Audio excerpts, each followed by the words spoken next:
Bem, pessoal, para começarmos o nosso estudo sobre o cálculo proposicional clássico, vamos fazer uma revisão aí sobre alguns conceitos muito importantes. Por exemplo, o conceito de proposição. O que é uma proposição? É uma sentença que pode ser classificada como falsa ou verdadeira. Repare que para definir proposição eu uso sentença. Outra palavra que poderia ter sido usada é enunciado. Então, enunciado, sentença, proposição.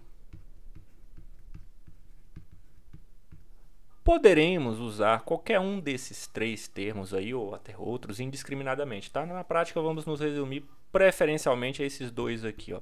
Por que isso? Porque a discussão sobre a utilidade, sobre o significado, sobre o que é cada um deles seria muito longa e é completamente desnecessária e irrelevante para a gente. Eu acredito que proposição, e por isso está sendo escolhido aí, é o mais comum na maioria das literaturas, tá? Na maioria das referências que encontramos. Frequentemente, pelo menos eu acredito que eu vou acabar falando de sentença. Mas entendamos que enunciado, sentença e proposição vão se referir basicamente à mesma coisa. Enfim, uma proposição é uma sentença que pode ser classificada como falsa ou verdadeira. Outra coisa importante é que o contexto está claro. Por que o contexto está claro? Para ficar evitando comentários ou divagações que não levam a lugar nenhum, a confusões. Por exemplo, se eu digo Adair é um bom professor, aí alguém pode comentar, como assim Adair é um bom professor? De que Adair você está falando? O Adair que eu conheço é um menino de 3 anos de idade e não fez nem a creche ainda, o prezinho, seja lá o que for, como é que ele pode ser professor? Enfim, o contexto está claro, a gente não vai perder tempo com esse tipo de coisa. Portanto, proposição é uma sentença que pode ser classificada em verdadeiro ou falso e o contexto vai estar bem definido, vai estar bem claro, tá? Com essa definição simples, algumas pessoas podem pensar, é bem fácil distinguir o que é uma proposição. Bom, esperamos que isso se torne verdade mesmo, mas olha só esses exemplos aí. Davidson é professor de filosofia. Eu realmente posso classificar isso em verdadeiro ou falso. Para o caso de vocês, para o nosso caso, a gente sabe que isso é falso, tá? Uma pessoa, um desconhecido, poderia... Davidson, eu não sei, não faço a menor ideia de qual a profissão desse animal. Bom, não interessa, continua sendo uma proposição, porque independente de saber não, ou conhecer ou não, isso pode ser classificado em verdadeiro ou falso. Como eu comentei, geralmente o contexto estará claro, embora, neste caso aí, o contexto de saber quem é o Davidson não faz a menor diferença para dizer se isso é uma proposição ou não. Tá? 7 é maior que 5. Sim, é uma proposição e é uma proposição verdadeira. Feliz Dia das Mães. Bom, pelo menos eu sou completamente incapaz de dar um valor de verdade para essa frase. Tá? Na prática, a gente vai excluir completamente as sentenças exclamativas, interrogativas, imperativas e autorreferentes. Elas não serão proposições, tá? Feliz Dia das Mães é uma sentença exclamativa. Cuidado, tá? Não vão ficar se baseando aí nesses símbolozinhos que nem sempre eles aparecem. Ela é muito bonita. Bom, eu não faço a menor ideia se isso é verdadeiro ou falso. Por quê? Porque ela não está especificado, não está definido. Então, este tipo de sentença também não será proposição, tá? Eventualmente, por exemplo, no exemplo que eu acabei de mencionar, Adair é um bom professor. Adair é um bom professor, Adair é um bom professor, Adair é um bom professor, ele é um bom professor. Então, neste contexto aí, fica claro para mim que quando você fala ele, está se referindo ao Adair. Né? Então, se isso não tem sombra de dúvida, é uma sentença, é uma proposição, mas frequentemente não é assim que vamos escrever, porque isso aqui ó, é indefinido. Tá? Esse tipo de frase aqui, da forma como está, não é uma proposição. Vai ser uma proposição quando na verdade a gente estiver falando por alto de outra que a gente sabe bem o que é.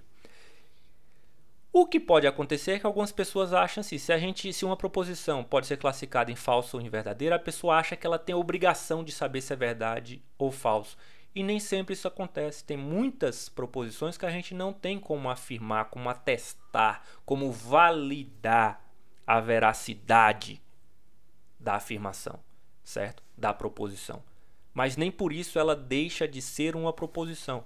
Nessa letra E, por exemplo, existem outras formas de vida em outros planetas do universo. Embora eu não saiba se isso é verdadeiro ou falso, ou pelo menos não tenho como provar, né? Isto é uma proposição, porque na prática ela vai ser verdadeiro ou falso.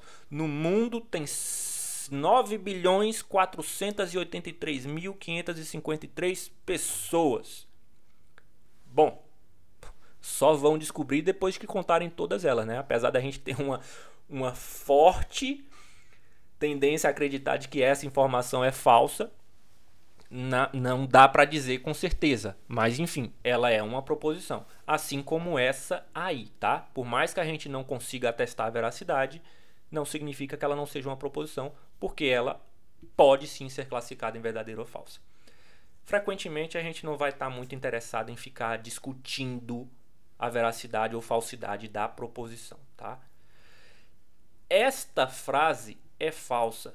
Isto aqui, gente, é uma sentença autorreferente. Olha só, se eu disser que isso aí é verdade, bom, então o que está escrito é falso. Não, isso é falso então. Bom, mas se for falso, ela é verdadeira. Isso acontece porque a frase faz menção ao seu próprio valor de verdade. Então, como eu já disse, sentenças autorreferentes não serão proposições. Aqui nós temos uma sentença interrogativa, portanto, também não é uma proposição.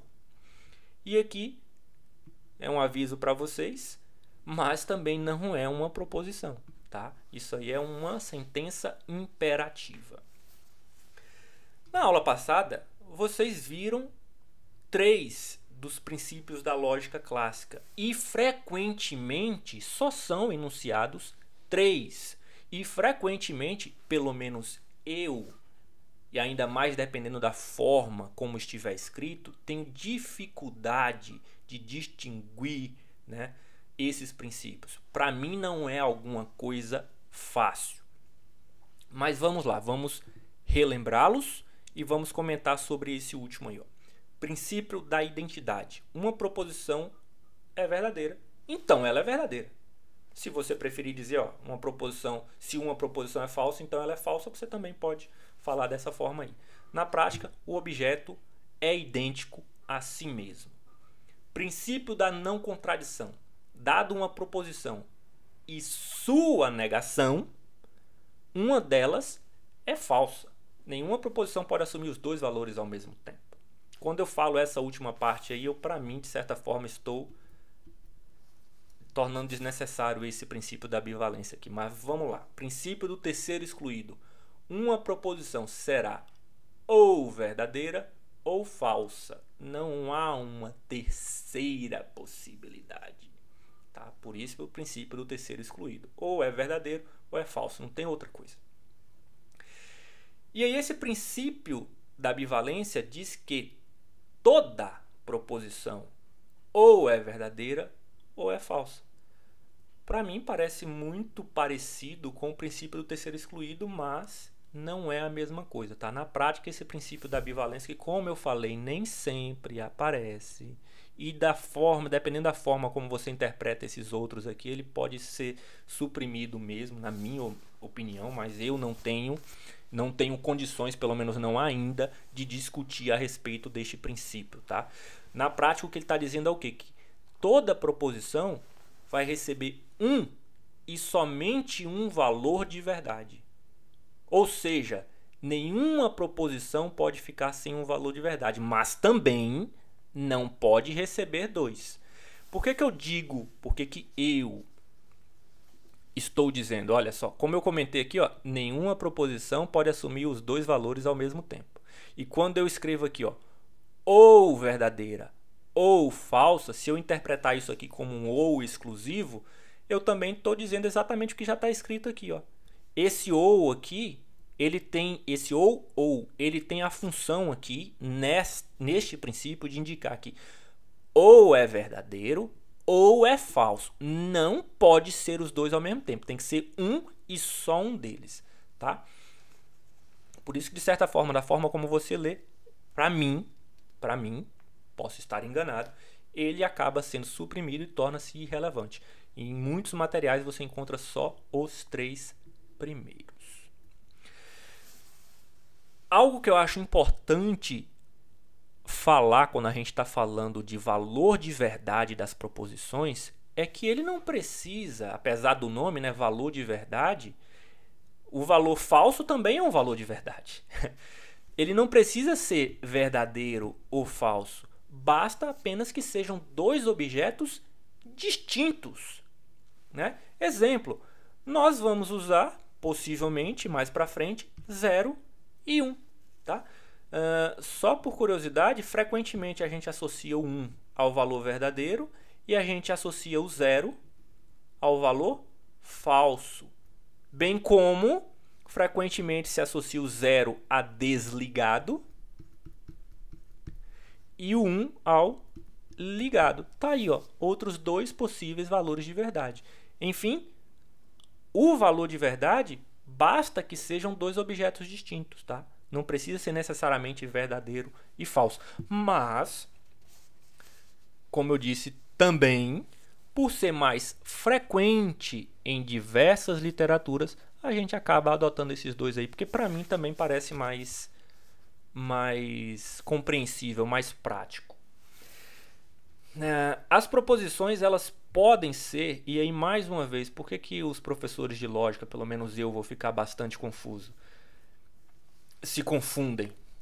É porque, dependendo do material que você olha, adota-se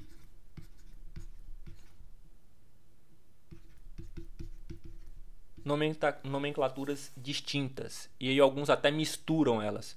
Por exemplo, as proposições podem ser simples ou compostas, mas em outros lugares vai estar escrito que as proposições podem ser atômicas. Sentenças atômicas, proposições atômicas. E, em oposição, as compostas podem ser chamadas de moleculares. Tá? Só para ficar claro que vocês podem se deparar com essas nomenclaturas: proposições atômicas ou sentenças atômicas e proposições ou sentenças moleculares. Essas compostas também, ó, em oposição a essa ali, pode simplesmente ser não atômica. Aí vocês pensam, bom, que diabos esse sujeito está falando? Ele falou que tem proposições simples, proposições compostas, mas cadê o exemplo? Como é que eu vou entender? Bom, vamos ficar sem entender mais um pouquinho, porque eu vou enrolar mais um pouquinho aqui. Vamos falar, antes de falar o que é uma proposição simples, antes de exemplificar o que é uma proposição simples e uma proposição composta, vamos falar sobre a representação. Para a gente não ter que ficar escrevendo, por exemplo,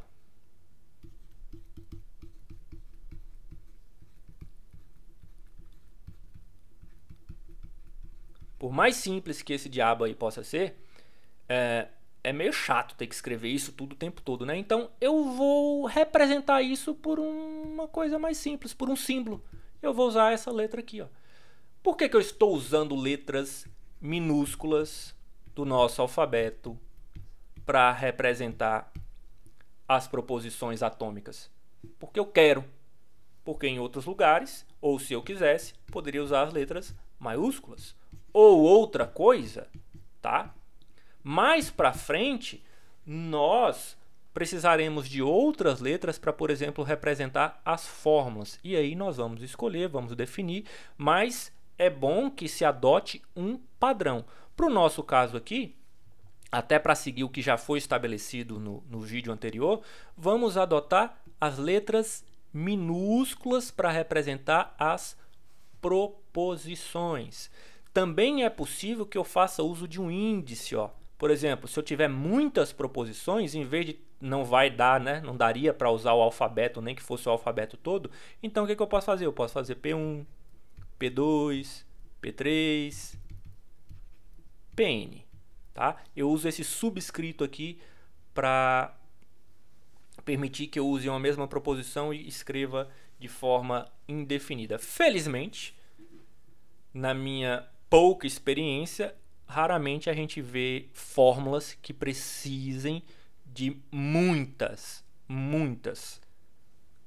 símbolos, muitas proposições.